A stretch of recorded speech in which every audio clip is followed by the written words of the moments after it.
Saudari-saudaraku yang terkasih, berjumpa kembali bersama saya Inspirasiku di Antara. Renungan Harian Kamis 14 Oktober. Hari biasa pekan ke-28. Semoga kita bersama keluarga, komunitas kita selalu dalam keadaan sehat, baik, dan tetap bersemangat. Saudari-saudaraku yang terkasih, marilah kita bersama-sama mengawali renungan kita dengan tanda kemenangan Kristus. Dalam nama Bapa dan Putra dan Roh Kudus. Amin. Allah Bapa sumber kehidupan, Engkau menganugerahi umat-Mu kemampuan untuk menanggapi karya keselamatan-Mu. Kuatkanlah iman kami untuk menghidupi sabda-Mu dengan tekun dan setia, dengan pengantaraan Yesus Kristus Putra-Mu Tuhan kami, yang bersama dengan Dikau dalam persatuan Roh Kudus, hidup dan berkuasa Allah sepanjang segala masa. Amin. Dalam nama Bapa dan Putra dan Roh Kudus. Amin. Inspirasi kita hari ini dari Injil Suci menurut Lukas bab 11 ayat 47 sampai 54. Marilah kita bersama-sama membaca dan merenungkan sabda Tuhan. Sekali peristiwa, tatkala duduk makan di rumah seorang Farisi, Yesus berkata, "Celakalah kalian, sebab kalian membangun makam bagi para nabi, padahal nenek moyangmu lah yang telah membunuh mereka.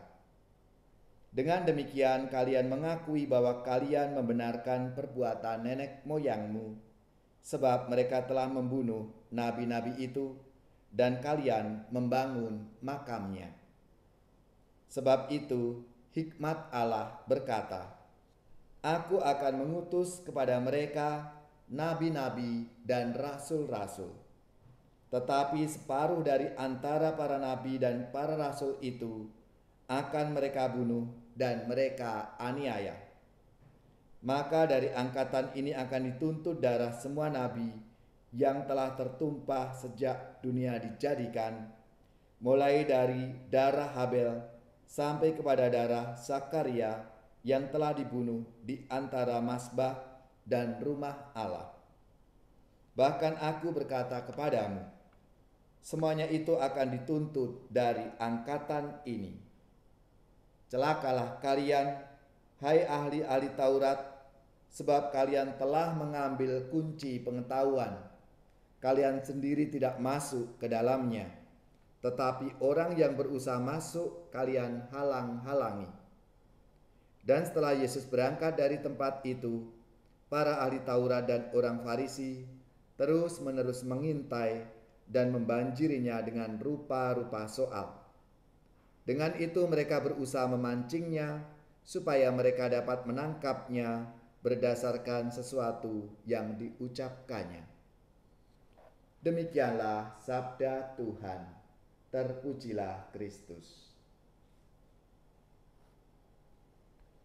Saudari-saudaraku yang terkasih, jika kita punya suatu masalah, persoalan, biasanya kita mencari pertolongan, entah itu dari teman, dari saudara, atau bahkan dari Tuhan. Apabila persoalan itu sangat berat atau menggelisahkan kita, kita berdoa. Kadang kita doa novena di tempat ziarah dengan membawa intensi agar terbebaskan dari beban itu, atau agar permohonan-permohonan kita dikabulkan. Bisa jadi orang lalu menjadi gelisah jika pada suatu hari lupa mendaraskan doa novena atau tidak bisa ke tempat ziarah itu. Ia berpikir bahwa doanya tidak akan dikabulkan karena hari yang terlewatkan dan merasa harus mengulangi lagi dari awal. Mungkin kita pun pernah mendapatkan pengalaman seperti itu. Saudara-saudariku yang terkasih, mari kita cermati apa yang menjadi pengalaman kita itu. Jika muncul perasaan seperti itu, bukankah sebenarnya kita berpikir bahwa terkabul atau tidaknya doa tergantung pada seberapa tepat dan cermat kita berdoa.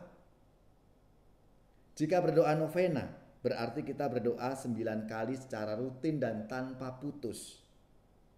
Kita mungkin lupa bahwa terkabulnya doa sepenuhnya tergantung pada kemurahan dan kebaikan Tuhan.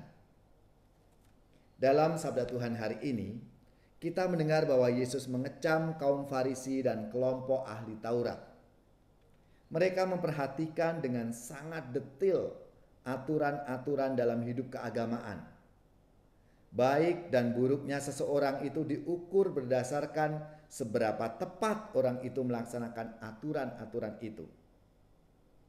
Dalam bacaan pertama misalnya, Paulus juga mengkritisi orang-orang yang berpandangan bahwa orang akan diselamatkan atau dibenarkan jika taat hukum dan tata tertib dari nenek moyang. Paulus mengatakan bahwa orang dibenarkan bukan karena sunat yang mereka lakukan, melainkan semata-mata karena penebusan Allah dalam diri Yesus Kristus putranya. Apakah kita tidak perlu memperhatikan kebiasaan yang baik, aturan-aturan dan tata tertib dalam hidup keagamaan agar diselamatkan oleh Tuhan? Saudara-saudariku yang terkasih, tentunya yang dimaksudkan oleh Tuhan Yesus dalam sabdanya hari ini dan Paulus dalam bacaan kitab suci bukan seperti itu. Tata aturan yang ada dapat membantu kita untuk semakin dekat dengan Tuhan. Namun tata aturan itu tidak kita jadikan ukuran untuk menilai baik buruknya seseorang di hadapan Tuhan. Tata aturan juga tidak dijadikan sumber kegelisahan karena kita tidak dapat melakukannya, sehingga kita lalu putus asa, kita frustasi. Saudara-saudariku yang terkasih, kita harus ingat bahwa doa dan permohonan kita kepada Tuhan tidak ditentukan seberapa tepat kita melaksanakan tata aturan atau kita melakukan hukum yang ada, namun terletak pada kemurahan dan belas kasih Tuhan semata-mata itu. Saudara-saudariku yang terkasih, maka marilah kiranya kita melihat kembali dalam perjalanan hidup kita, bagaimana kita sungguh-sungguh hari ini diajak untuk semakin menghayati hidup beriman kita. Itu karena rahmat dan anugerah Tuhan yang diberikan kepada kita, maka mari kita mohon rahmat-Nya supaya kita dimampukan untuk sungguh-sungguh mengalami kasih dan rahmat Tuhan. Siapa yang berpegang pada sabda Tuhan dan setia mematuhinya, hidupnya mulia dalam cahaya baka, bersekutu dengan Tuhannya. Percayalah dan pegang sabdanya, hidupmu dalam Yesus sungguh bahagia.